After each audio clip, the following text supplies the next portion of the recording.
يطرح كمايلها.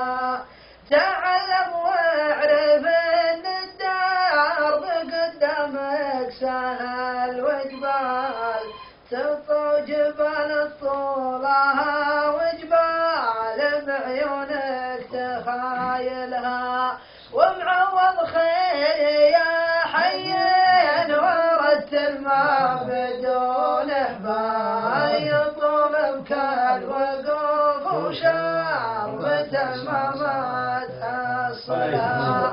وقوفك عند راس البير ما يسقيك لو فنجال ولا ينفعك شوف الجامة اللي ما انت طايلها. ومعوض خير يا حي خدعك من الرجال اشكال تشوف اشكالها وتحطها ارفع من منازلها. تعلم من زمانك لا تصير من اجهل الجهال ترى في كل يوم تجيك عبره لا تجاهلها. اذا ربي وهب لك عقل تلقى بالرجال رجال تعرف اللي يطلع قيمتك واللي ينزلها. ترى من بعض ما يندي الجبن ويحرج الرجال ليشاق الميان في نفوس ما تقبلها. ومهما شفت في صاحبكم من اخواه وطيبة فال ترى بعض السجايا كثرة للحاح يقتلها. معارف الرجال ديون وديون الرجال اثقال يا صرت متعافي ليش تغرق في جمايلها.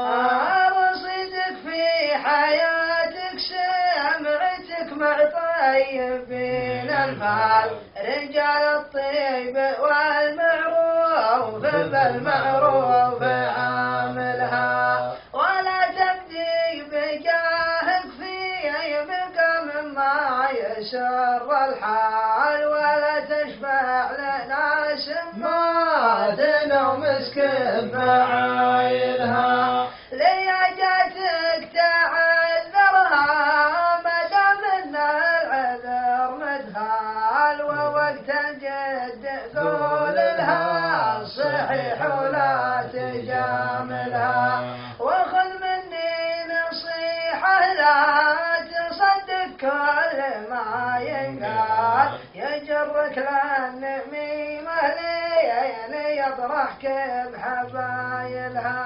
لما مليت اقول لي يجي لك ناقل النمات بروج تغث البال سوالف في قفاك وحاضك يوم تجهلها. يبرر بالحمية والصدق شينة على بال يجمل صورته بعلومه اللي ما تجملها.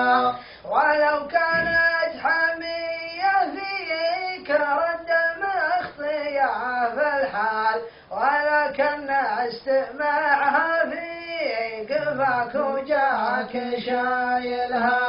ترى من جاب لك وداه وهذه عادة النقال يحاول يقتنص من فمك كلمة لأجل ينقلها.